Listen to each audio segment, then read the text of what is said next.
Bien, je ne vais pas vous garder longtemps. Merci. Bienvenue à tous ce soir pour cette conférence, nouvelle conférence. On est très, très heureux de vous accueillir à nouveau. On a eu le grand plaisir d'être là quand la Société d'histoire des Français de Chine a été mise plus ou moins sur les fonds baptismaux ou presque, et d'accueillir une toute première conférence dans ces lieux. Il y a quoi, déjà 3 ans peut-être 3-4 ans. 3-4 ans déjà, tu vois. Et vous le savez, enfin, vous êtes toujours les bienvenus. Très heureux de pouvoir, on en parlait justement à l'instant, de pouvoir contribuer à partager ce savoir, à partager cette nécessaire culture plus large qui implique la vie en Chine et notamment le monde des affaires dans lequel nous muons un peu moins émotif bien sûr, mais ça fait partie intégrante de ce qu'on fait ici en Chine, je pense tous, et en tout cas en ce qui me concerne en matière de droit. Je t'ai déjà dit un jour, si j'avais le temps, on ferait un sujet sur le droit et l'histoire du droit, et notamment l'histoire des avocats en Chine. Ce serait vite fini parce qu'il n'y en a pas tellement. Mais ce sera pour une autre fois. En attendant, je vous laisse ce soir à votre conférence. Je serai un peu derrière, mais malheureusement, j'ai une obligation à 8 heures, donc j'écouterai une petite partie, mais je m'éclipserai ensuite. Merci à tous, bienvenue à tous, et surtout bonne conférence. Merci. Alors, merci Philippe, merci à tous d'être ici. Bienvenue donc à la Société d'Histoire dans les bureaux de Dao Law Firm. Ça me permet de faire un peu le lien avec le sujet francophonie. Comme vous savez, on s'appelle Société d'Histoire des Français de Chine, mais on est ouvert bien évidemment à tous les francophones et pas seulement aux Français. Et donc ici, on est plus ou moins sur une terre belge, mais pas que en réalité. On a une conférencière polonaise ce soir, on a des membres qui viennent du monde entier, même du Canada. Et donc voilà, on est heureux de vous accueillir, de montrer tout ce qu'on peut faire sur l'histoire en langue française. Et on est ouvert, bien sûr, à tout le monde, donc très, très content. Je ne vous fais pas ce que je fais d'habitude en vous réexpliquant qu'est-ce que c'est que la Société d'Histoire, etc. Vous connaissez tous plus ou moins. Si vous ne connaissez pas, vous allez sur histoire-chine.fr où il y a plein de choses. Il y a nos podcasts, nos conférences, nos articles, nos recherches, nos ressources. On vient de mettre en ligne une photo aérienne de 1948 de Shanghai, où on arrive à des possibilités de zoom qui sont très intéressantes. Donc ça permet de comparer aujourd'hui et à l'époque 1948. Donc voilà, on a quelques petites ressources comme ça avec des cartes, mais donc cette vue aérienne aussi qu'on vient juste de faire, on va l'annoncer un petit peu plus tard. Voilà, donc on fait plein de belles choses. N'hésitez pas à parler de nous autour de vous, c'est important. Au-delà de vos cercles chinois d'ailleurs, pour expliquer à vos amis qui sont en dehors de Chine, qui sont en France ou ailleurs, un peu la profondeur du pays dans lequel vous êtes, et puis la profondeur de l'histoire qu'il y a entre l'Occident et la Chine, entre la France et la Chine, parce que vous savez, et je vais vous surprendre, mais l'histoire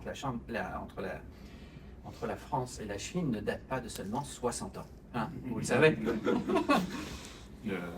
au cas où.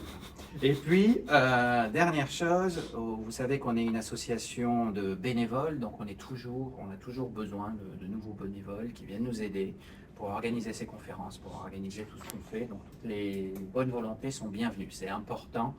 Et donc si vous avez du temps, pour une petite chose ou d'autres, si une compétence, vous n'êtes pas obligé d'avoir un diplôme d'histoire pour nous rejoindre. Mais voilà, si vous avez une petite compétence informatique ou d'autres choses, venez nous dire et vous serez accueillis avec joie. Voilà, je ne vais pas être plus long. Merci Martha. Donc, Martha, c'est un exemple de ce qu'on fait dans tous les sens, c'est-à-dire que tu es intervenu en club recherche. On a lancé un projet avec toi de chasse au trésor, chasse aux vitraux, dont on va reparler. Mais ça montre bien toute la palette de ce qu'on peut faire et donc on est très très heureux ce soir de t'écouter et d'en apprendre un petit peu plus sur le vitraux de Shanghai qui nous tiennent en haleine depuis 2 ans. 2 ans maintenant. Donc, presque 2 ans. Voilà, tu vas nous raconter tout ça. Je laisse Gauthier nous introduire le sujet de ce soir et la conférencière. Et puis bonne conférence à tous. Merci. Bien, bonsoir à tous. Je ne vais pas présenter la conférence. Après tout, vous avez lu le résumé, c'est pour ça que vous êtes là. Je vais me contenter de présenter Marta Kaminska, qui nous fait le plaisir d'être là ce soir avec nous. Marta est historienne de l'art, conservatrice, restauratrice, spécialisée en vitraux, mais aussi en fresques et en peinture de chevalesque, ce qu'elle mentionne moins souvent, mais comme j'ai son CV complet, j'ai pu aller à fouiller. Oui, j'ai ton CV complet.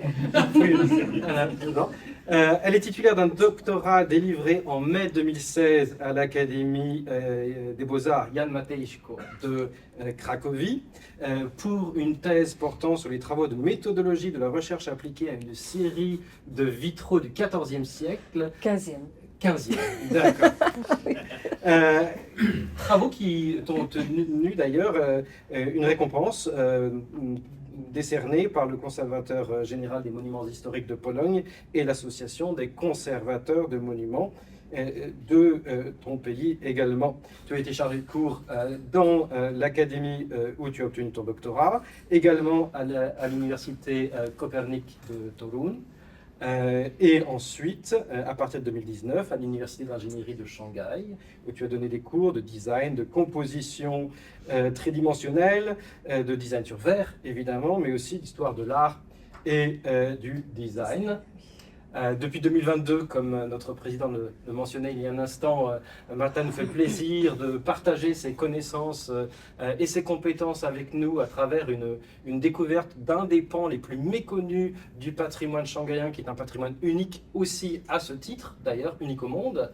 Tu ne te contentes pas d'enseigner et de faire ce genre de recherche.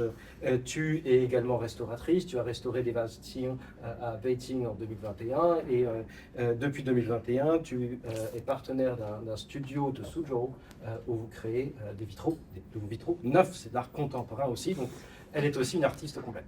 Voilà, je me tais et je te laisse la parole. Merci beaucoup.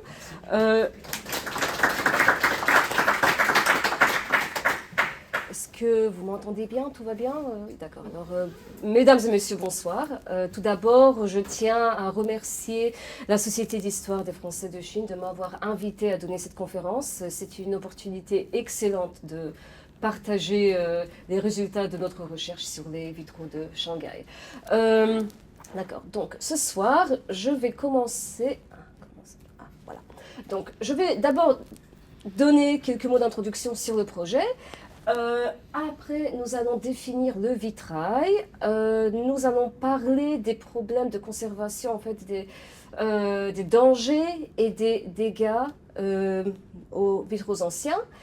Après, nous allons passer aux résultats préliminaires de la recherche. Nous allons parler du futur du projet, en espérant qu'il y en a un. Et à la fin, je vous inviterai à une petite démonstration de découpe de verre et d'assemblage de vitrail. Toute petite. Vous pouvez aussi peut-être essayer de couper le verre vous-même. D'accord, donc, oui, le projet a été initié en avril 2022, donc ça fait presque 2 ans, pendant le grand confinement de Shanghai d'ailleurs, lorsque j'ai fait connaissance de Nicolas Grevaux. Et depuis lors, grâce à l'implication active de Christophe, nous avons créé le groupe WeChat, Vitraux du Vieux Shanghai, dans lequel les membres pouvaient envoyer les photos des vitraux qu'ils avaient rencontrés lors de leur balade en ville. La plus grande contribution était celle de Dr Matthias Schaffer, qui m'a envoyé des centaines de photos. Ici, je montre seulement quelques fiches dossiers. Excusez-moi, je vais souligner les mots difficiles. Dossiers. Quelques dossiers que j'ai sélectionnés pour la conférence, et dans ces dossiers, il y a plus de dossiers. Mais ils ont été organisés de façon parfaite, donc ça m'a facilité le travail. Je tiens aussi à mentionner l'implication de professeur Joost Ken, un grand spécialiste en vitrail, conservateur, restaurateur et artiste, qui collabore avec nous depuis le début en tant que consultant, offrant des remarques et des suggestions très très précieuses. D'accord, maintenant, le but le plus important du projet est de préparer un inventaire préliminaire, un inventaire des vitraux dans l'ancienne concession de Shanghai. Nous avons besoin de faire la collecte et l'organisation d'informations sur les vitraux des bâtiments de Shanghai, détermination de la provenance des vitraux, donc l'époque de fabrication, les ateliers, les concepteurs, et aussi l'évaluation préliminaire de l'état et la sécurité des fenêtres étudiées, y compris l'état du verre, etc. Mais avant de présenter les résultats, je souhaite expliquer quelques bases liées au vitrail pour avoir une compréhension plus approfondie du sujet. Donc, je vais commencer par donner une définition de vitrail. Le vitrail est constitué, disons, c'est une composition constituée de pièces de verre généralement peu épaisses. J'ai quelques exemples ici de 2 à 4, même parfois. Donc, disons 2 à 4, translucides, transparents, colorés ou clairs, assemblés entre elles par un réseau de plomb ou de bandes de cuivre soudées. Donc nous avons 2 types de vitrail, je vais en parler un peu plus tard. Ce que vous voyez là, ce n'est pas un vitrail. Nous utilisons le terme verre architectural faisant référence à tout verre utilisé dans les bâtiments résidentiels. Il est plus souvent appliqué, bien sûr, dans les fenêtres, dans les plafonds, dans les murs, et comme ici, par exemple, dans des portes, dans les dômes. Donc, on pourrait dire, je pense qu'on peut dire que le vitrail est une forme de verre architectural, mais tout verre architectural n'est pas nécessairement un vitrail. Cela n'est pas un vitrail. Et aussi, voilà... j'ai reçu, parmi les photos que j'ai reçues, il y avait beaucoup de vitraux, comment dire, faux, il y a un autre mot pour le dire, artificiels, des vitraux artificiels. Donc en fait, ce sont des vitraux faits en plastique, ce sont des films adhésifs, ce sont des autocollants, comme celui-là. Donc celui-là, bien sûr, n'est pas un vitrail.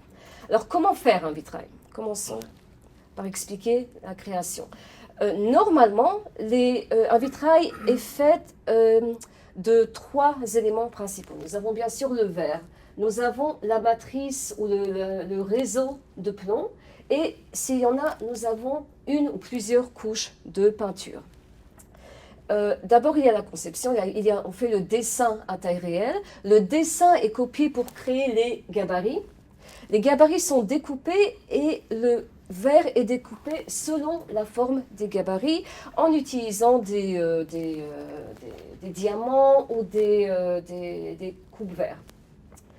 J'en ai aussi plusieurs aujourd'hui. Après la découpe de verre, si la conception inclut une couche de peinture, la peinture doit être appliquée avant l'assemblage du verre. Donc ici, les peintures sont vitrifiables, ce qui veut dire elles sont cuites à une température d'environ 615 ou plus, 615 degrés ou plus. Après, ce qui rend les peintures en fait permanentes. Ici, il y a un exemple, peut-être plus tard. Cette couche de peinture ne peut pas être retirée. Voilà. Donc après la cuisson de peinture, voilà. Nous avons plusieurs genres de peinture. Les plus importantes sont les grisailles, nous avons les jaunes d'argent, nous avons les émaux pour donner la couleur, et il y en a beaucoup, beaucoup plus.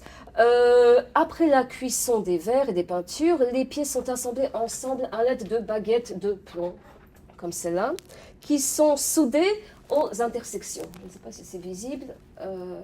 Donc c'est une technique. Ah oui. Et à la fin, l'étape finale est le masticage. Donc le scellement de l'espace entre le verre et les baguettes de plomb avec du mastic. C'est une étape extrêmement importante. Donc c'est un type de vitrail. Il y en a un autre dont je voudrais parler aujourd'hui. C'est le vitrail qu'on appelle Tiffany. La découpe de verre se passe presque de la même façon. Mais les verres, après, doivent être menés pour obtenir une surface homogène, mais rugueuse. Après avoir cette surface rugueuse, chaque pièce de verre est entourée de bandes de cuivre.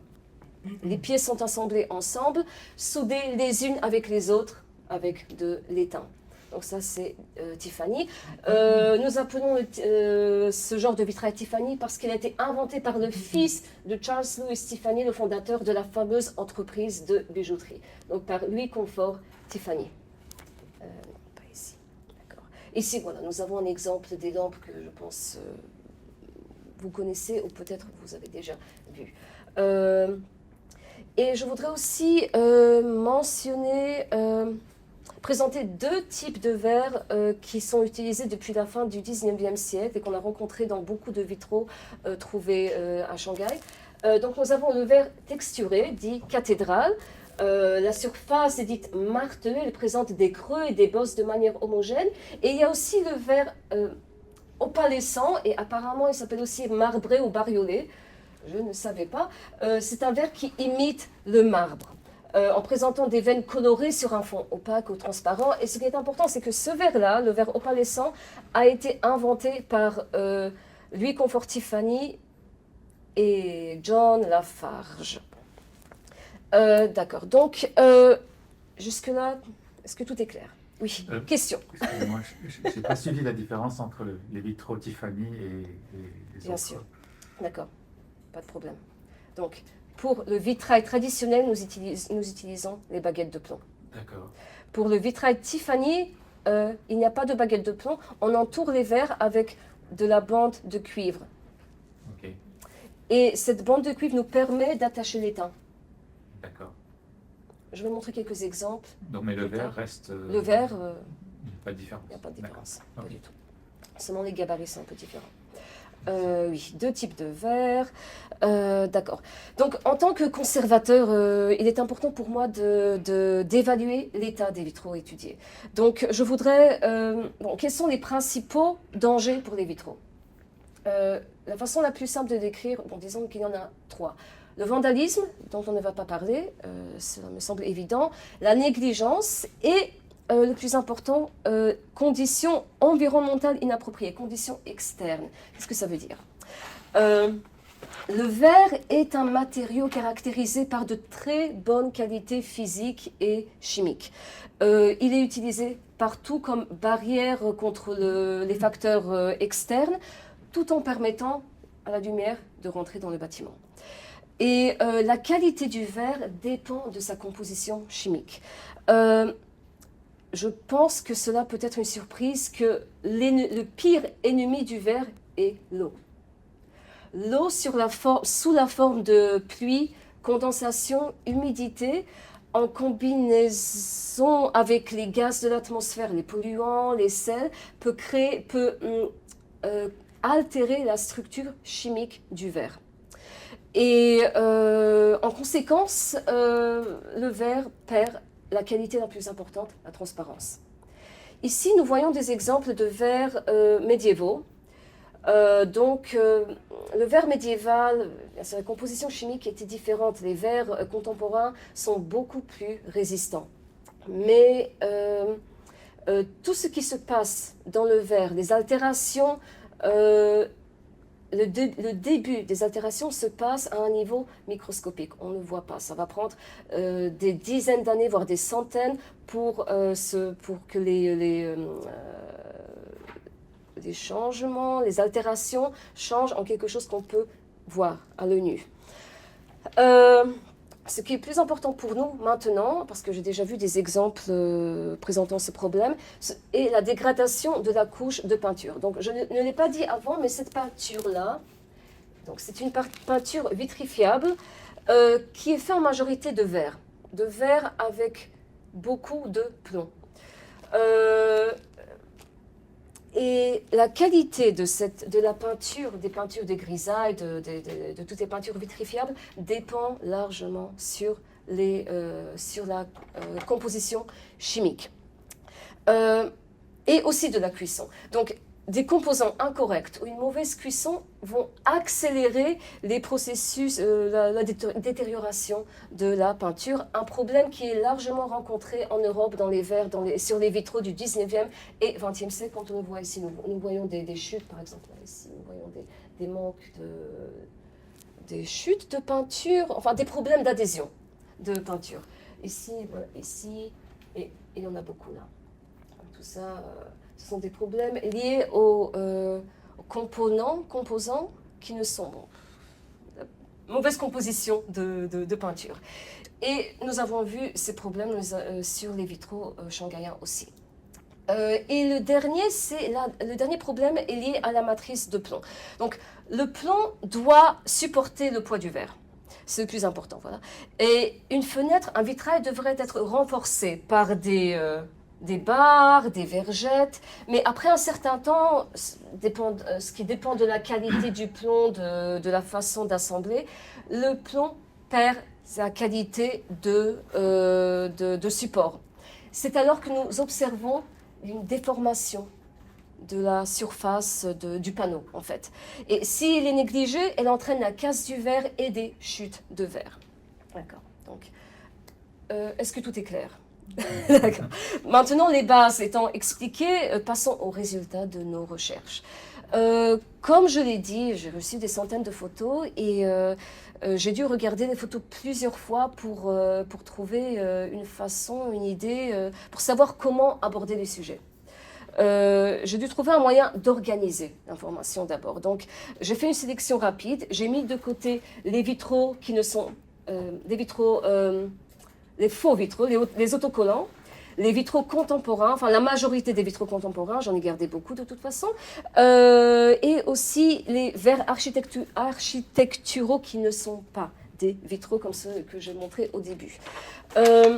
Et j'ai décidé de me concentrer sur les panneaux les plus intéressants. Je vais expliquer ce que je comprends par intéressant dans quelques minutes. Commençons par voilà. Nous avons une carte des anciennes concessions de Shanghai. Nous voyons la concession américaine, britannique jusqu'à 1863, la concession française jusqu'à 1946 et Shanghai International Settlement jusqu'à 1943. Ici, nous voyons une carte de Shanghai avec l'emplacement des vitraux que j'ai sélectionnés comme les plus intéressants.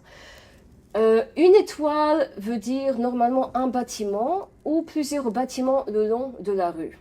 Et maintenant, nous avons ici la carte de la concession française. Si je mets la carte de la concession française sur ma carte, je ne sais pas si c'est visible, mais on peut voir que la majorité des cas intéressants se trouvent dans les limites de l'ancienne concession française. Et on a quelques-uns au nord, dans la concession britannique, et aussi cela probablement contemporain, on ne sait pas. Donc maintenant, passons aux sources, aux origines du vitrail à Shanghai. Pour en parler, nous devons remonter dans le temps à l'époque de Zekawei, connu sous le nom de Xujiahui, qui était le centre des missions catholiques à Shanghai du 19e siècle. Zekawei était un quartier historiquement significatif en tant que site de la cathédrale de Xujiahui, connue sous le nom de cathédrale Saint-Ignace. Dans la partie sud de Zekawei, ici, l'orphelinat Tushawan a été créé par les missions jésuites en 1854. Et pendant près d'un siècle de développement, de 1864 jusqu'à 1960, les ateliers de l'orphelinat offraient des apprentissages dans divers ateliers, diverses disciplines artistiques, peinture, sculpture, dessin et... Ah, voilà, ici voilà, nous avons la concession française et ici l'emplacement de l'orphelinat de Shanghai. Donc le dessin, la peinture, sculpture, il y en avait plus, mais je ne me souviens plus des autres. Et bien sûr le vitrail. Et l'atelier de vitrail est fondé probablement pas plus tard que 1913 et le premier atelier de vitrail en Chine. Ce que je trouvais très intéressant, c'est qu'avant d'entrer dans l'atelier du vitrail, les étudiants ou les apprentis devaient suivre une formation en peinture pendant plusieurs années. J'ai marqué 7 ans ici, mais en fait, j'ai perdu mes notes. Je ne suis pas sûre si c'était 3 ans ou 7 ans, mais plusieurs années avant d'avoir la possibilité d'apprendre le vitrail. Et le but, c'était de leur donner une compréhension approfondie de l'esprit et de la méthode de la peinture occidentale. Et les ateliers de Tushawan ont créé des vitraux dans 3 catégories. Des thèmes religieux dont les exemples n'existent probablement plus, des motifs décoratifs et des motifs chinois. la production de vitraux n'a pas cessé après la fermeture des ateliers. Je pense qu'il y a des apprentis qui ont continué à gagner leur vie en faisant le vitrail, mais nous n'avons pas encore assez d'informations à ce sujet. Maintenant, jetons un coup d'œil aux vitraux que j'ai décrits comme intéressants. Donc, dans le cadre de cette présentation, j'ai décidé de classer les vitraux comme suit. Vitraux dans les bâtiments reconnus comme patrimoine culturel, j'en ai environ 37, mais je pense qu'il y en a plus, j'en ai déjà remis quelques-uns. Le musée, pour l'instant il y en a un, le Touchawan, Toussébé. Nous avons les bâtiments d'habitation avec des exemples magnifiques, des trésors excellents. Et pour l'instant j'en ai gardé 9, mais il y en a beaucoup plus.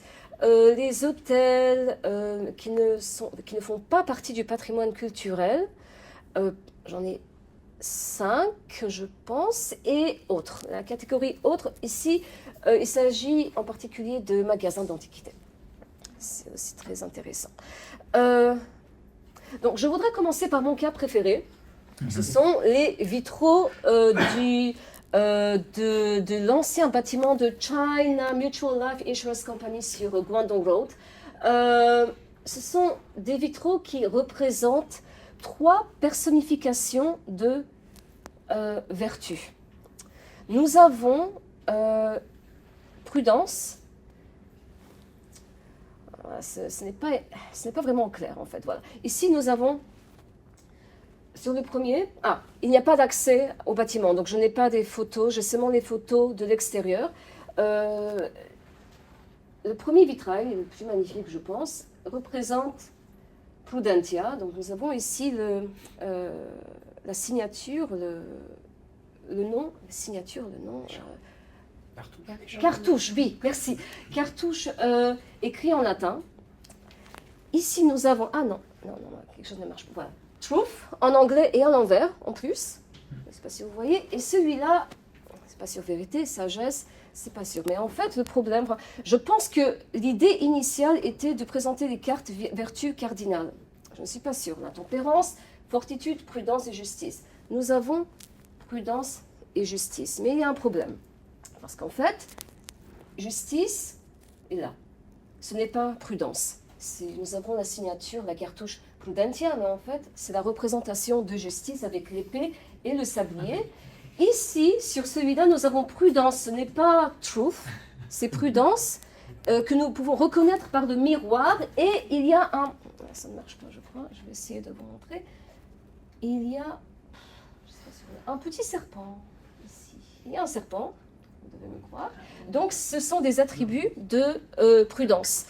Celui-là, sagesse, vérité, j'en suis pas sûre. Et en plus, celui-là est une copie. Donc, d'où vient cette erreur? L'erreur, je pense que l'erreur ne vient pas des ateliers. Les ateliers étaient dirigés par les moines jésuites, donc je pense qu'ils n'auraient pas fait ce genre de faute. Mais,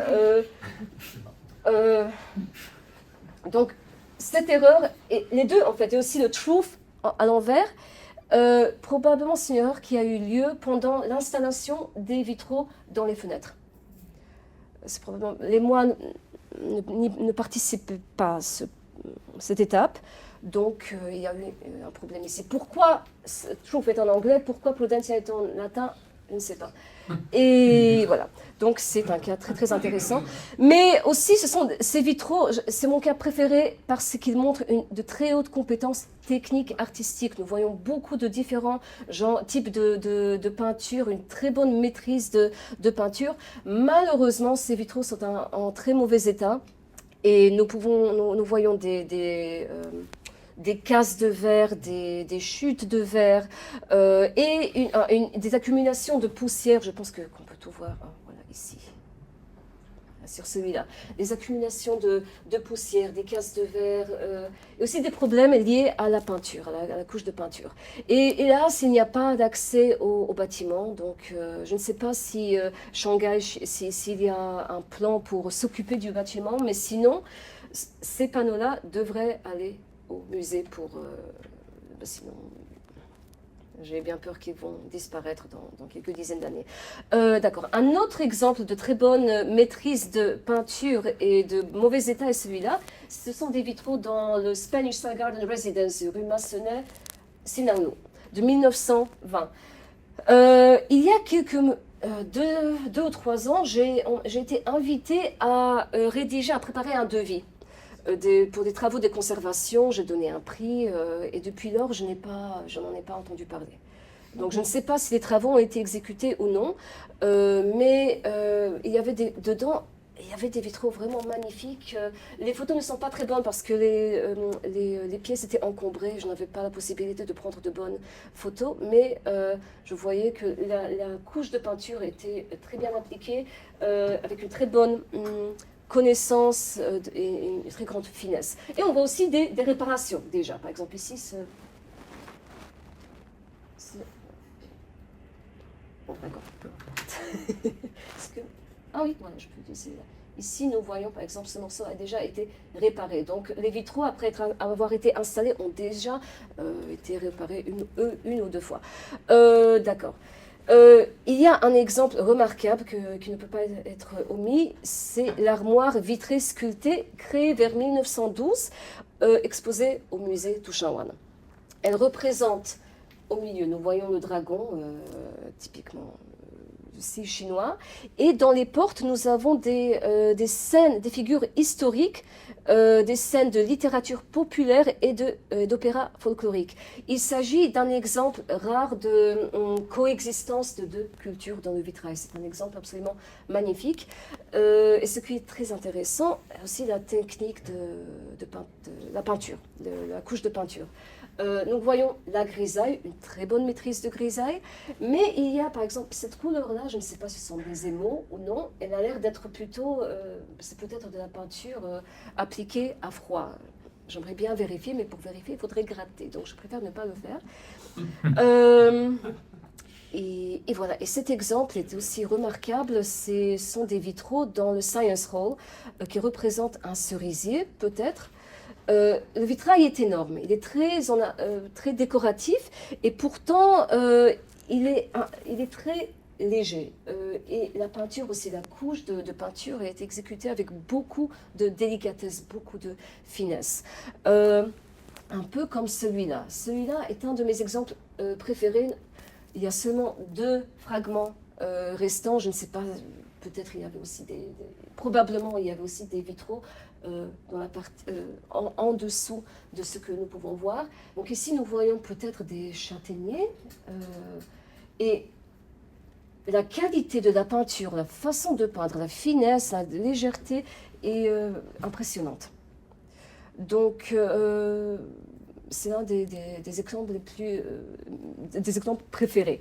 Je pense qu'il y a une possibilité que l'auteur, l'artiste de cette représentation a peint aussi celui-là. Je ne suis pas sûre, il faudrait voir les deux ensemble pour voir s'il y a quelque chose, s'il y a comparer, oui. Un autre exemple très connu est celui-ci dans Modern Garden Residence, rue Robert, complété en 1920. Le tigre. Ce que je trouve très intéressant dans ce vitrail est la combinaison de couleurs, le violet et le jaune. 2 couleurs contrastées pour faire une représentation de l'eau et du ciel.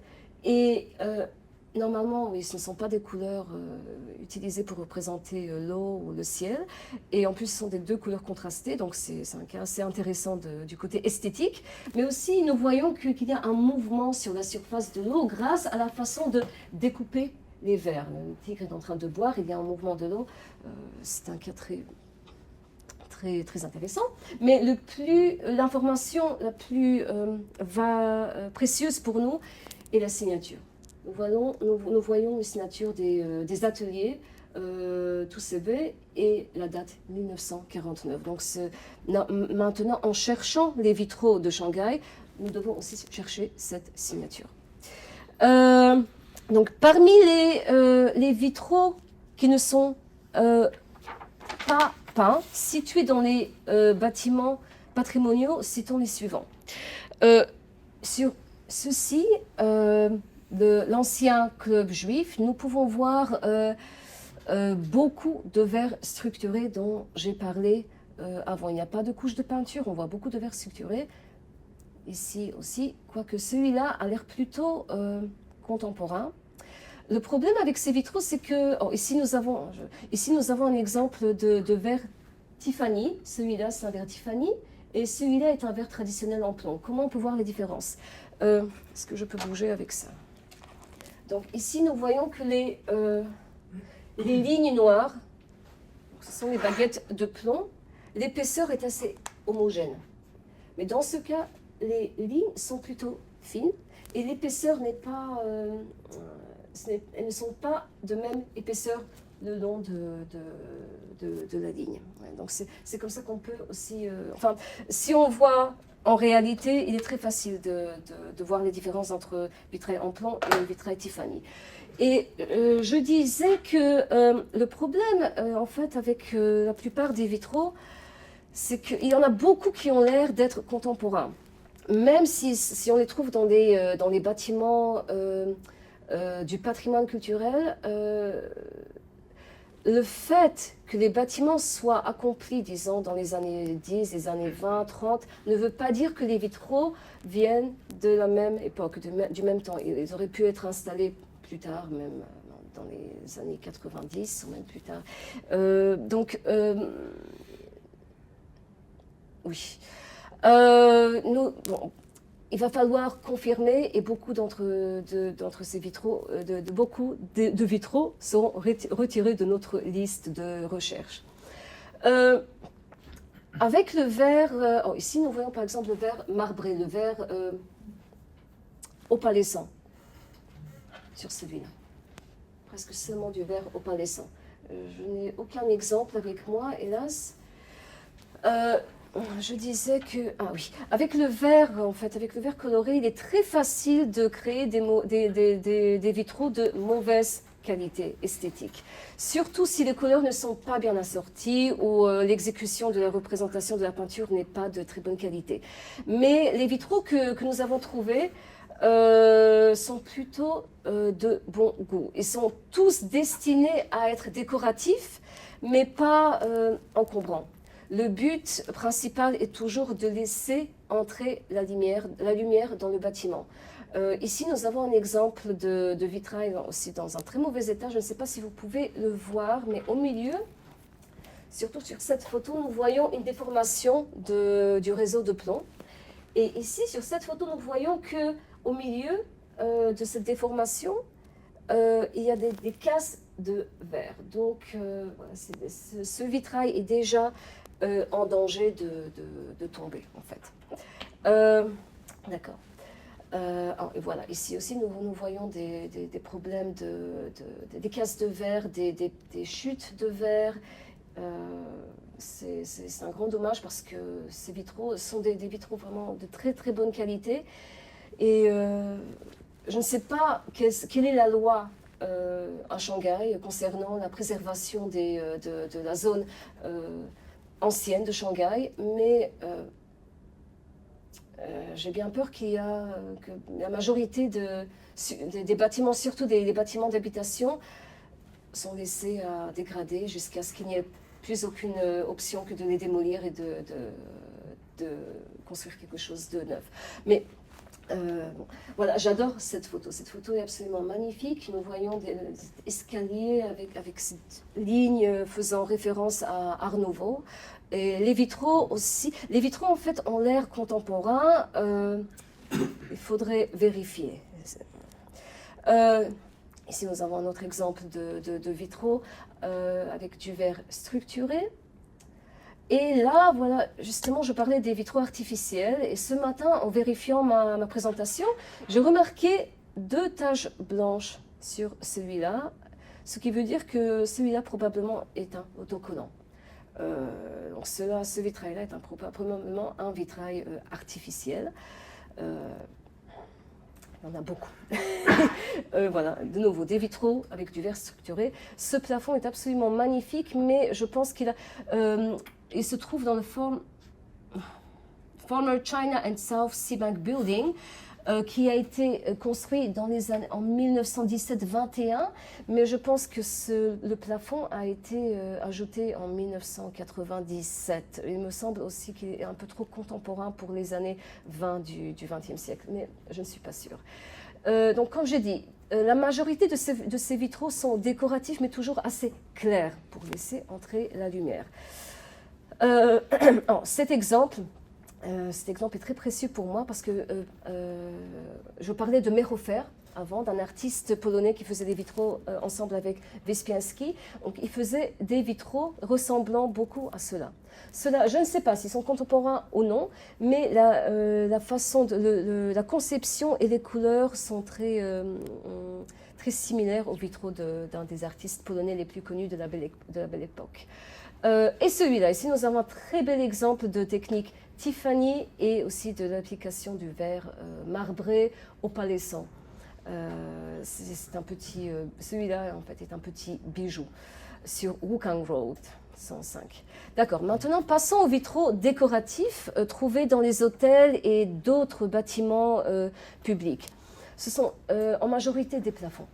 Et ces plafonds sont censés apporter une sensation de luxe, de richesse, de beauté.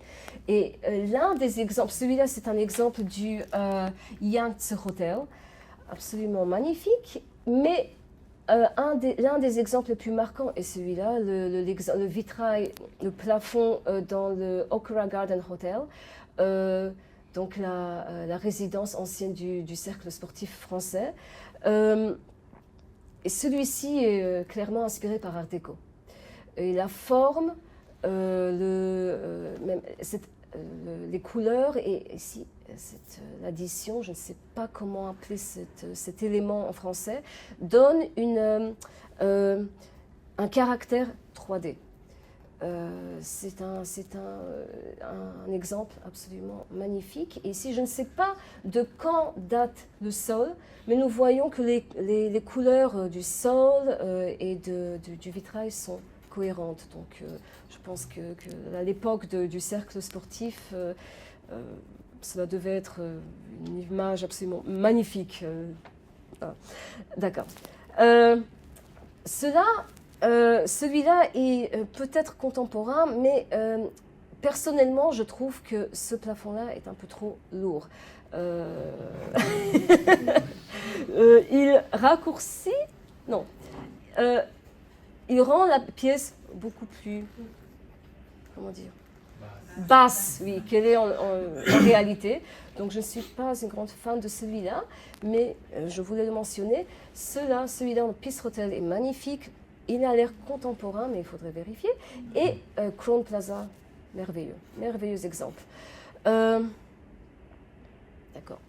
Maintenant, passons à un sujet très, très intéressant, donc les bâtiments d'habitation, zones résidentielles. Nous avons trouvé quelques exemples magnifiques. Et sur celui-là, nous voyons que la seule partie restante se trouve là, en haut de la fenêtre. Je me souviens, avec Christophe, nous l'avons vu et nous avons posé la question, est-ce qu'on voit des nuages, le ciel, qu'est-ce que c'est? Christophe avait eu l'idée que c'était probablement de la fumée qui sort des cheminées d'un navire. Pardon, nous ne saurons probablement jamais.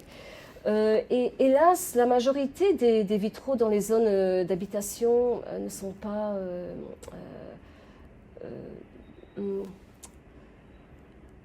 ont disparu en fait. Nous avons seulement des parties restantes, en majorité en haut des fenêtres, comme celui-là.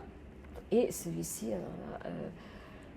c'est un grand, comment dire, bravo pour Mathias pour avoir pour avoir vu ces vitraux 1, 2, 3, merveilleux. Et celui-là, c'est un de mes préférés. On voit clairement une influence d'art nouveau et très symétrique. On voit aussi cette fleur, les feuilles de... J'ai oublié le nom de la plante, mais c'est une plante très typique du... Lotus? Non, je pas que... Non, peut-être. Aucune idée. Mais ce Je connais le nom en polonais, mlecz, je pense. Mlecz. Pissenlit, oui, voilà, d'accord. Donc c'est une plante très typique de l'art nouveau. Et celui-là, c'est une trouvaille incroyable. Oui. Celui-là est une trouvaille incroyable. Ici, nous voyons, je pense que ce sont des fleurs de lotus, si je ne me trompe pas. Magnifique. Magnifique, mais nous avons seulement quelques parties, quelques panneaux restants. Incroyable. Mais celui-là, c'est un vitrail un peu plus élaboré, avec des éléments, représentant un signe, des signes, un pan, donc aussi des éléments typiques de l'art nouveau. Et ce qui est très intéressant pour nous, la signature. Nous voyons la signature des ateliers Touchawan. Nous constatons également des problèmes liés au mastic qui entoure le vitrail, des problèmes liés à la peinture, les couches de peinture, tout ce qu'on voit là. Ce sont des chutes de peinture. Ces vitraux sont, et ici aussi, normalement cette peinture originalement était beaucoup plus sombre, noire peut-être, mais ces vitraux sont beaucoup trop jeunes pour avoir ce genre de problème. Donc il y a certainement un problème de peinture lié probablement à la cuisson, peut-être component, nous ne saurons pas. Donc ces fenêtres sont en danger de tomber. Et ce serait une grande perte car nous savons avec certitude qu'elles ont été créées dans les ateliers de l'orphelinat. D'accord. Et classification autre. Le dernier groupe est représenté par des fenêtres, par des panneaux qui ne rentrent dans aucune des catégories mentionnées ci-dessus. Donc ce sont principalement des panneaux trouvés dans les magasins d'antiquités. Il y a quelques années, je n'ai pas de photos avec moi, je n'ai pas pris de photos, mais il y a 2 ou 3 ans, je suis entrée dans un antiquaire. Il y avait des vitraux absolument magnifiques, représentant 2 portraits de très haute qualité artistique, en utilisant toutes ces peintures dont j'ai parlé. Je me souviens du prix. Le prix d'un panneau était 25 000 kwai. Donc peut-être un jour, je vais retourner. Mais le propriétaire du magasin d'antiquité prétendait avoir un vrai Tiffany. Il me l'a montré, peut-être, mais j'en doute. Mais il prétendait aussi avoir une grande fenêtre de Chartres ou de Saint-Denis. Je ne me souviens plus, mais c'était Chartres ou Saint-Denis. Et il a montré, il a montré dans la vitrine, il était très fier de cette fenêtre. Et en effet, il était peint, mais c'était plutôt du 19e siècle. Donc je suis sûre qu'elle ne venait pas de Chartres, elle ne venait pas de Saint-Denis, mais elle venait d'une des églises de Shanghai. Magnifique, je ne sais pas où, j'ai mes notes quelque part, mais je ne sais pas où. Donc pourquoi j'en parle les magasins d'antiquité sont un monde fascinant qui doit être exploré avec soin, parce que dans ces magasins, nous pouvons trouver des fenêtres qui ont été enlevées des bâtiments d'habitation, peut-être des fenêtres manquantes, peut-être même des fenêtres venant des ateliers. Mais il faut faire attention. Il faut faire attention à ce qu'on trouve, bien sûr. Ce sont toujours des magasins d'antiquité. Donc Chartres, Tiffany, Saint-Denis. Je n'ai pas demandé le prix de la fenêtre de Chartres. Peut-être la prochaine fois. Et voilà ici. Surtout, voilà, ici, il y en a beaucoup plus, mais j'en ai gardé seulement quelques-unes. Nous voyons un très beau panneau effectué avec du verre marbré. Et ici, nous avons les vitraux cachés derrière des armoires. Ceux-là, c'est peut-être les vitraux qui sont sur ces photos-là. Non. En tout cas, oui, il faut fouiller. Il faut fouiller et essayer de trouver quelque chose d'intéressant. Pour conclure, les informations recueillies sont impressionnantes.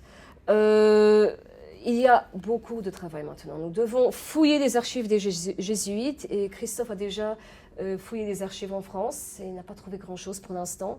Mais nous devons fouiller les archives à Shanghai, au musée de Tushanwan. Tout ce que nous savons pour l'instant. La majorité, voire tous les vitraux ont été créés localement. Ils n'ont pas été importés, peut-être quelques-uns au début, en tant que copie pour montrer, je ne sais pas. La plupart se trouvent dans l'ancienne concession française, à vérifier. Et maintenant, quelques questions. Le verre et les peintures auraient pu être importés. Si elles étaient importées, d'où? De Belgique, de France, à vérifier. Quoi encore? Peut-être il vaudrait la peine d'essayer de trouver des personnes qui ont été formées dans les ateliers. Peut-être qu'il y en a toujours. Et trouver quelques informations venant de la première source. Et quelques problèmes aussi. Beaucoup de ces vitraux ne sont pas correctement protégés et nécessitent des mesures immédiates de conservation, restauration. Mais cela donne aussi une importance additionnelle à notre projet. Parce que bon, je suis sûre que dans quelques dizaines d'années, beaucoup de ces vitraux ne vont plus exister. Mais au moins, il y aura des preuves. Donc, ce qui rend notre travail très, très important. Ok. Et il semble aussi avoir un problème avec la couche de peinture, à vérifier si c'est une mauvaise composition chimique, mauvaise condition de cuisson. Comme je l'avais dit avant, les peintures du 19e et 20e siècle ont posé beaucoup de problèmes en Europe. Peut-être ce sont les mêmes peintures qui viennent d'Europe. Maintenant, parlons des perspectives et du futur. Je suis membre du comité polonais de Corpus Vitrarum International. C'est une organisation qui s'occupe de la recherche sur les vitraux depuis 1952. Et nous allons présenter les résultats de notre recherche cet été, pendant la conférence en Allemagne. Et j'espère pouvoir susciter un intérêt parmi les membres des comités polonais et britanniques. Peut-être nous aurons une possibilité d'obtenir des financements pour une recherche officielle, parce que maintenant nous avons abouti à un moment où nous ne pouvons plus... faire recherche en temps libre peut prendre des années. Maintenant, nous avons besoin d'actions un peu plus sérieuses et plus... oui, donc nous avons besoin d'aide. Donc j'espère transformer ce projet local en projet international. Nous verrons après le colloque. Et très bonne nouvelle, le catalogue en ligne est en cours de réalisation. Il y a encore beaucoup à faire, il y a beaucoup à vérifier, mais c'est une excellente nouvelle. Il y a déjà, le catalogue existe déjà, en fait. Et maintenant, il faudra mettre plus d'informations. Encore une fois, un grand merci à la société, à toutes les personnes impliquées dans la recherche du groupe WeChat, à la société pour le soutien énorme. Sans la société, je serais toujours en train de rêver de faire ce projet. À Christophe, à Mathias, à Gauthier, pour faciliter la recherche et pour promouvoir, donc à David Morisot aussi, merci beaucoup. Et à Sylvia Wang, qui n'est pas venue aujourd'hui. Sylvia, John. John? Pourquoi j'ai Wang? Pour m'avoir envoyé beaucoup d'informations et pour m'avoir aidé à comprendre le contexte historique de Tushanwan. Bon, de ma part, c'est tout. Je vous remercie beaucoup pour... oui, merci. Merci beaucoup. Et...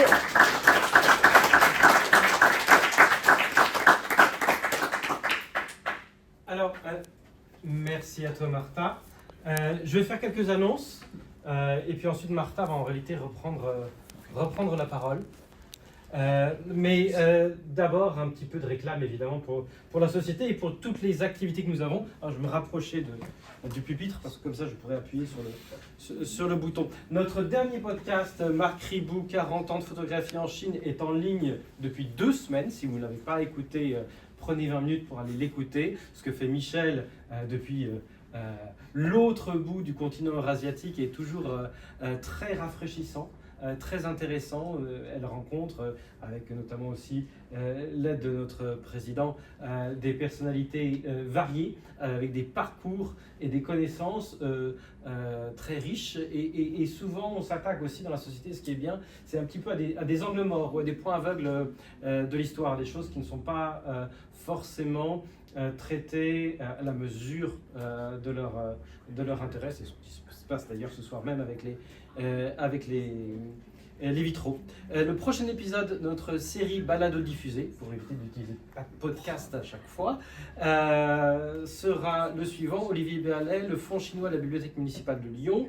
Il sera disponible aux alentours du 8-10 avril prochain. La prochaine visite organisée par la Société d'Histoire des Français de Chine aura lieu samedi 20 avril le matin. Ce sera une exploration de la rivière Suzhou. Vous pouvez vous inscrire. Vous avez un QR code ici, c'est également sur tous nos supports en réalité, WeChat et autres. Un petit peu de réclame pour la réédition du livre des merveilles de Marco Polo imprimé sur papier chinois. Nous avons atteint 78 promesses d'achat. Il nous en faut encore 22 promesses pour véritablement entériner le projet et pouvoir valider la commande. Donc nous faisons appel non pas à votre générosité, mais à votre contribution. Je dis, ce n'est pas de la générosité parce que vous aurez évidemment l'ouvrage dans votre bibliothèque par la suite. 3 conférences à venir pour clore cette année.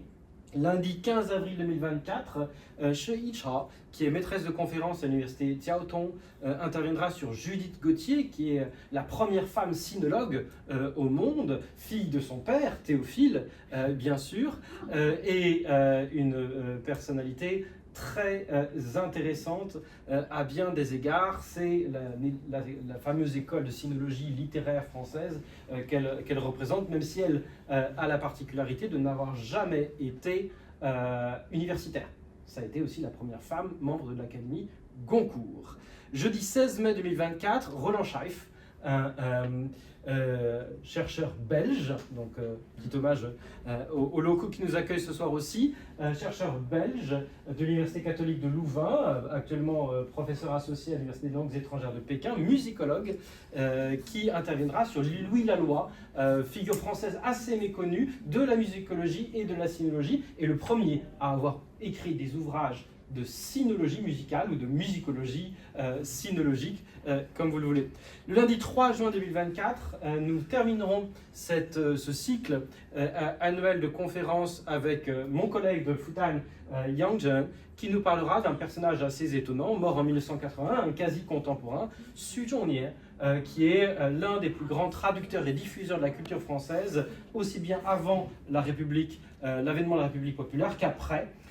Et son petit-fils, d'ailleurs, vit encore à Shanghai et fait partie de la communauté française, puisque ce que Xu Zhongnie a légué à sa descendance, c'est non seulement la francophonie, mais aussi l'identité et même la nationalité française. Je termine par rappeler que vous pouvez lire tous nos articles sur Histoire de Chine et qu'il y a sur notre site internet des actualités toutes les semaines, ce qui est une rareté pour une association, une société savante en Chine et même en France ou ailleurs. Voilà. Merci encore à Martha pour cet état des lieux passionnant. Je vais proposer de prendre quelques questions et Martha y répondra bien sûr. Et puis ensuite, nous envisagerons une petite activité manuelle. J'ai 2 questions. Tu as dit que il y avait beaucoup de problèmes de peinture sur les vitraux du 19e et 20e siècle et pas sur les vitraux les plus anciens. Pourquoi? Enfin, moi j'aurais pensé le contraire, parce que les plus vieux sont... Oui, qu'est-ce qui s'est d'accord. passé Je ne sais pas si je connais le nom de cet élément en français. Probablement pas. Mais il y avait une autre composition chimique. Avant, sur les peintures médiévales, d'accord. Ce genre de peinture contient du plomb. Et au 19e siècle, je crois que les producers voulaient faire des économies et ils ont changé le plomb, ils ont utilisé un autre, je ne me souviens plus du nom, même en polonais. Et ils ont fait des expériments et ce n'était pas un bon expériment. Donc, Oui, la Et finalement, composition 100 ans chimique. après, ça marche plus. Ça marche, oui. Ouais, donc les peintures tenaient quelques dizaines d'années, même moins, et elles tombent. C'est tout à fait contre-intuitif, mais c'est vrai. Hein. L'industrialisation de la production, la massification et de la production et l'entrée de la chimie dans les processus, de la chimie artificielle dans les processus de fabrication dans les années 1850 et ultérieurement, entraîne une dégradation très rapide des supports du passé récent. Les livres publiés dans les années 1890, 1900 jusque dans les années 50-60 sont sur des papiers qui souffrent très mal la dessiccation, le dessèchement et des encres acides, ce qui fait que vous allez trouver des livres imprimés par des éditeurs de bonne qualité des années 40-60 qui tombent en morceaux alors qu'un livre des années 1880, publié par le même éditeur, survivra encore dans 300 ou 400 ans sans aucune difficulté. Oui, Comme oui, les sur... photos- ah, pardon. Oui, Je veux dire, comme les photographies, Oui. les plus vieilles photographies sont faites avec du bromure d'argent, et à partir de 1920, c'est venu avec une oxydation en fait, des pellicules, et donc il ne reste plus que des cartes postales, et toutes les vieilles photographies, c'est que des bromures d'argent, donc en plaque de verre. Oui. Pareil. On a les plaques des années 1860, 70, 80, mais on n'a plus les pellicules des années 20 et 30 qui ont disparu. C'est le problème de la survie des premiers films aujourd'hui qui se pose aussi avec ça. Alors, vous avez aussi une autre question à poser, une petite comparaison. Ah, pardon. Et tu avais une deuxième C'est question. deuxième. Martin a quelque chose à dire, non? Oui, merci. Sur les vers médiévaux, en fait, j'avais parlé du vers. Le vers médiéval n'était pas de très bonne... avait une autre, composition, merci, composition chimique. Mais très souvent, le verre qui était sous la peinture était protégé par la peinture. Donc le verre...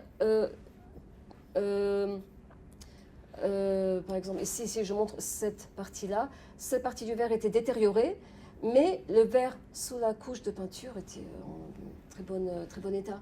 Mais plus tard, je me souviens, je viens de me rappeler, au 19e siècle, pourquoi on ajoute le plomb dans les peintures? Pour abaisser la température de cuisson. Pour que, si la température de cuisson est trop haute, elle va changer, ça va faire fondre le verre. Donc, la température environ 615 ou plus.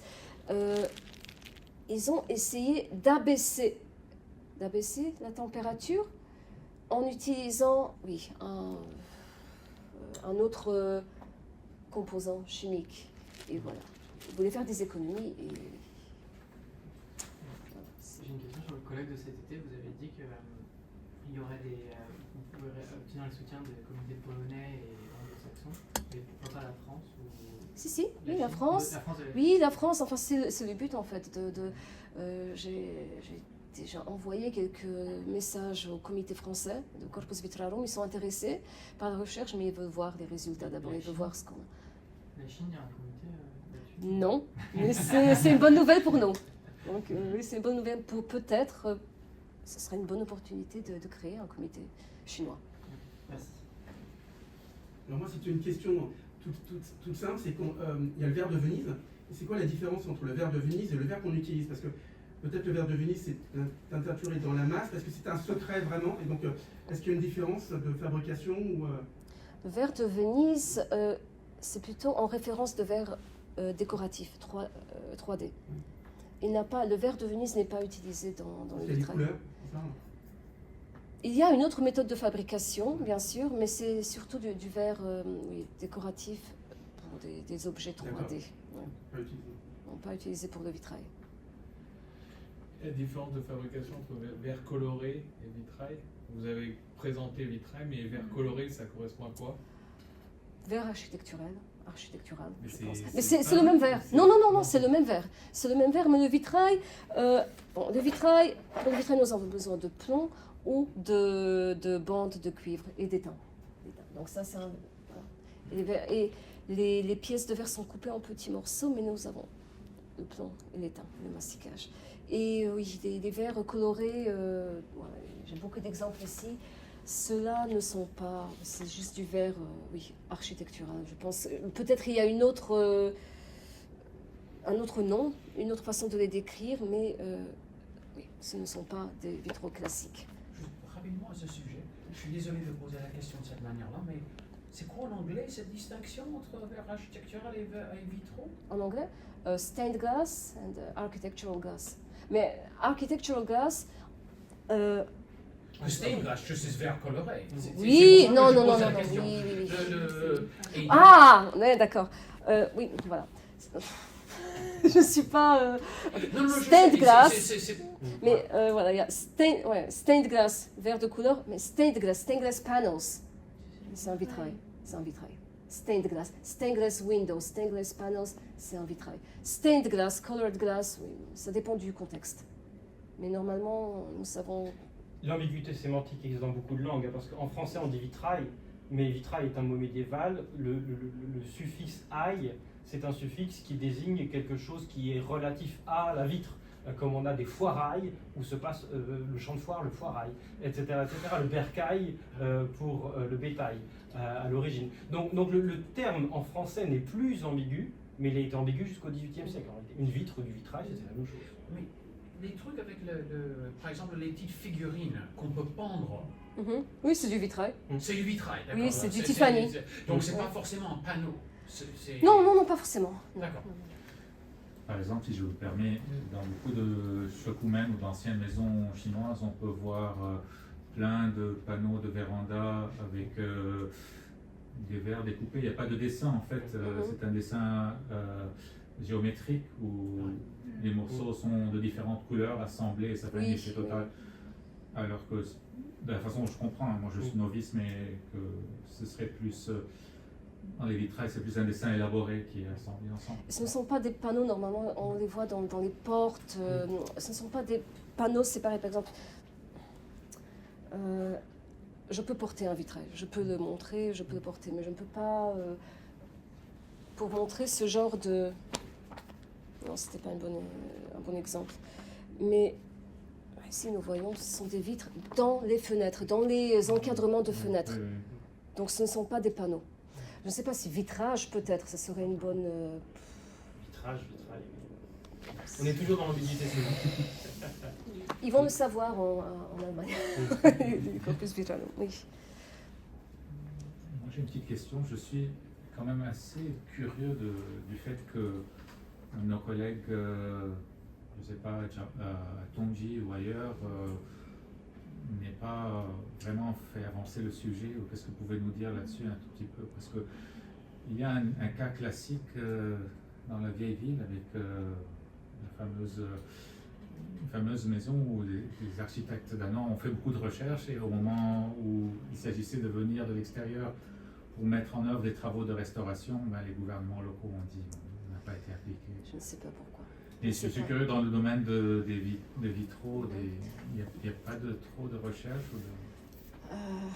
Je pense que d'abord, la conservation-restauration, l'idée liée à la conservation-restauration en Chine est complètement différente de la philosophie de conservation en Europe.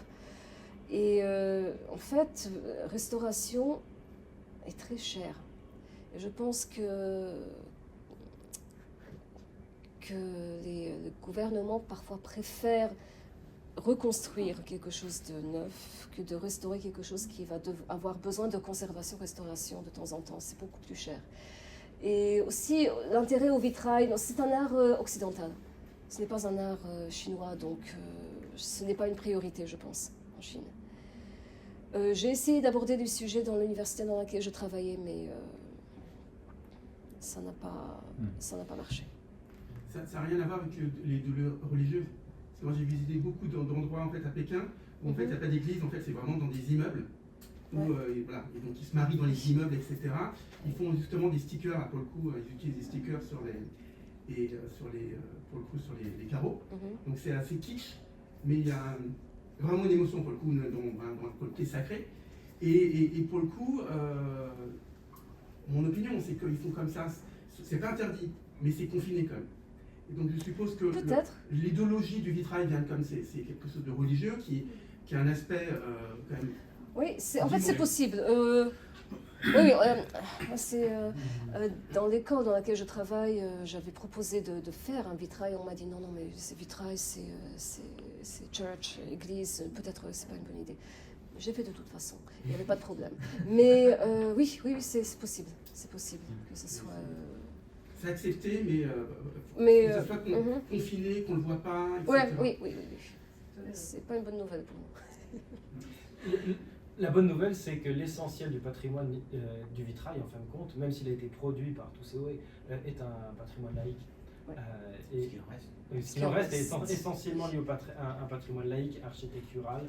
C'est de l'architecture qui est devenue, en fin de compte, locale, parce que ce faux mauresque ou ce faux normand sont devenus des signatures shanghaïennes. On ne voit pas ce genre de maison ailleurs. Et dans l'architecture civile en particulier, il y a très peu lieu en Chine où on trouve des vitraux, on trouve du verre coloré et des assemblages très simples à Tsingtao, notamment dans la maison du gouverneur allemand. Mais à part ce genre de lieu très spécifique et à l'histoire très connotée aussi, je ne vois pas vraiment d'endroit où on ait gardé cela. Et la cathédrale de Tsingtao, la cathédrale catholique de Tsingtao, n'a plus aucun vitrail. Dans toutes les églises de Chine, il y avait du vitrail qui devait venir de Sudiahui, qui a été martelé pendant la révolution culturelle, donc il reste en général plus rien, sauf peut-être chez des antiquaires. Peut-être. Moi j'avais lu, pour compléter la recherche, quand tu parlais tout à l'heure du cercle sportif, il mentionnait en effet, j'avais retrouvé un article qui décrivait le cercle sportif au moment de l'inauguration, et il décrivait en effet le vitrail qu'il y a dans la salle de bal. Et puis il y en avait aussi un du côté de la porte qui donne sur la rue, où ils expliquaient qu'en fait celui-là était importé. Il a malheureusement. Donc j'ai trouvé la mention même de la compagnie ou du pays. Enfin, il faut que je retrouve pour te faire suivre. Malheureusement, celui-là, il a dû disparaître pendant la révolution culturelle. Maintenant, c'est juste des vitres. Mais sur quelques photos, on voit aussi un décor un peu d'arbres, comme celui qu'on voit dans l'ancienne école ou l'autre que tu as montré tout à l'heure. Donc je retrouverai la référence. C'est très intéressant. Sur la représentation, l'iconographie, vous avez montré des choses qui sont datées de 48, du art nouveau tardif, très très très tardif. Oui. Du coup, ils ne sont pas tellement modernité. C'est marrant cette continuité sur un style. Alors qu'il y a eu des arts déco, il y a eu d'autres. Il y a eu des influences art nouveau, art déco, il y a un peu de tout en fait. Mais pas au-delà des années. Oui. C'est certainement, moi parmi les épithètes que je formerais en particulier pour l'atelier de Toussaint, c'est tout simplement lié à la personnalité et au caractère des chefs d'atelier qui sont arrivés ici, qui étaient des missionnaires et qui sont là depuis 25-30 ans, enseignent le vitrail depuis 25-30 ans et ne sont pas retournés en Europe ou n'ont pas quitté la Chine depuis 25-30 ans. Puisque là, c'est vraiment la dernière génération d'enseignants, 48, qu'on a à Sudiahui. Parce qu'à l'époque, ce qui compte beaucoup, c'est les revues. Oui. Toute l'architecture est diffusée, les articles sont diffusés par des revues, et ça circule. Ce qui serait très précieux pour les ateliers, je pense aussi, ce serait de retrouver les devis, les bons de commande. Parce que l'architecture privée, ce sont souvent des gens qui se font construire eux-mêmes, ou ce sont les grands architectes Oudetz, Léonard, Vesser, etc., qui passent les contrats au nom des propriétaires, et ce sont les propriétaires qui choisissent leur vitrail, en fin de compte. Donc, il faut savoir aussi que le goût bourgeois est souvent conservateur. Et qu'il y a un petit côté Biedermeier à voir, en effet, dans les années 50, ce qui se faisait dans les années 20. J'ai la chance de... Merci beaucoup pour la présentation, vraiment remarquable. On a envie de s'y replonger et le catalogue va nous aider à cela. J'ai la chance d'avoir une très très bonne amie de Shanghai, une très très grande artiste reconnue en ville, qui a fait une pièce monumentale au Shanghai Cultural Square. Il me semble, alors là je comprends mieux en fait le travail, je ne pense pas que ça soit autre chose que du vitrail, et je serais ravie de vous mettre en relation. C'est quand même là une commande d'État, c'est immense. Elle l'a construit, donc j'ai chanté dans ce théâtre en 2011, donc le théâtre a été construit en 2010, je crois, il a été fini construit en 2010. Shanghai Wenhua Guangchang. Et elle a un studio à Minhang. Enfin, voilà, je regardais mon téléphone, c'était pas pour me distraire, c'était pour vérifier qu'elle savait bien du vitrail, parce qu'en fait, n'avais pas conscience des différences jusqu'à ce soir. Mais oui, c'est bien ça. Je pense même que c'est Tiffany, en fait, sa façon de travailler. Et c'est absolument Est-ce que c'est une remarquable. artiste indépendante? Oui. Ah, d'accord, parce qu'il y a un autre artiste très connu du vitrail, Chen Wade. Il y a aussi un espace d'art qu'il faut aller visiter. Il fait des vitraux remarquables ici à Shanghai. Donc peut-être il se connaît. Il a été formé à Paris. Et là, en revanche, je pense que vraiment il y avait un désir quand même très assumé de la municipalité. Parce que c'est une salle, bien évidemment. Et le vitrail y est toujours ou Ah oui, bien sûr. Mais c'est une œuvre monumentale dans l'entrée du Shanghai Convention Square. Donc Fuxinglu, Maominglu, Juijinlu. Nous avons une photo? Oui. Je pense, c'est pas possible. Je peux vérifier. Vous avez trouvé des vitraux Je suis de sûre qu'il y a. 5 mm², donc je pense que C'est monumental, je suis voilà, sûre on n'a pas que- échappé. C'est énorme, alors ils font des visites, enfin on peut y entrer sur inscription, en dehors, sauf si on va au concert. Là on y va, on achète le ticket, mais voilà. Mais le panneau est énorme, il y est encore. Et qu'est-ce qu'il représente? Floral, Oui. vraiment C'est floral. un fond bleu, une forêt Bleu, presque vert, tropicale. Presque tropicale, oui, tout à fait. C'est très beau. Puis par ailleurs, c'est vrai qu'on s'est connus au sein d'un collectif d'artistes shanghaïens, dont j'ai l'immense chance et honneur de faire partie. Et en fait, elle avait aussi fait de très belles œuvres dans l'Equatorial Hotel, que vous n'avez pas pu voir, parce qu'à son grand désespoir, en fait, ils ont refait un moment, une petite déco, ils ont voulu refaire un peu le modèle, le moderniser, mais ils ne se sont absolument pas préoccupés de ces œuvres. C'était des panneaux qui étaient très beaux, que j'ai eu la chance de voir pendant des années. Elle ne sait même pas elle-même s'ils ont été, on a collé quelque chose, ou s'ils ont été détruits sans même lui poser la question, parce que ces panneaux datent ils ont 10 ans à peine aussi. C'était très beau, pardon. Donc c'est vrai que c'est pas simple, hein. Même pour une artiste, elle est reconnue, elle est connue, elle est forcément aussi soutenue par la municipalité. Donc, tout ça peut arriver. Et aussi maintenant en Europe, le plomb est interdit. Donc, depuis cette année, ouais, le plomb est interdit. Je ne sais pas s'il est interdit aussi dans la conservation, j'espère que non. Mais c'est un grand problème pour les artistes, des maîtres verriers, parce que tout contient du plomb. Et justement, j'ai une autre question concernant les vitraux médiévaux. J'ai un souvenir d'enfant, j'avais 7-8 ans, mais Chartres, on n'oublie pas, c'est extraordinaire. Les bleus, le cobalt, oui. Voilà, et là, il n'y avait pas de plomb, si je comprends bien. Dans la peinture. Dans la peinture, si, oui, bien sûr. Il y en avait. Oui, il y en avait déjà. Il y en avait déjà. Oui. Pas dans le verre, mais dans la peinture, oui. C'était nécessaire pour avoir une température de cuisson assez basse. C'est pas dangereux pour vous de travailler sur ça? Je suis toujours là. Non, enfin, oui, si... bon, je ne travaille pas avec le vitrail depuis un certain temps déjà, mais bien sûr, si, quand on travaille avec le vitrail, le plus important, toucher les plombs, disons, ce n'est pas un grand problème. Enfin, je travaille, de toute façon, j'utilise normalement des gants. Mais ce qui est dangereux, c'est la peinture, parce que quand on peint, on mixe, on mélange avec de l'eau, de la gomme arabique, on met une couche, et quand elle est sec, on utilise des pinceaux pour peindre. Donc les poudres peuvent être aspirées. C'est une chose. Et la deuxième, l'étain. Pendant, oui, le danger, c'est l'inhalation et l'ingestion. Éviter des fumées, oui, c'est pour mettre un masque. Les dernières, oui, les premières interdictions du plomb, c'est les années 1890 pour prévenir le saturnisme. À Paris, on a remplacé les conduites en plomb par des conduites en cuivre. Et les sculpteurs, eux aussi, ont d'autres maladies.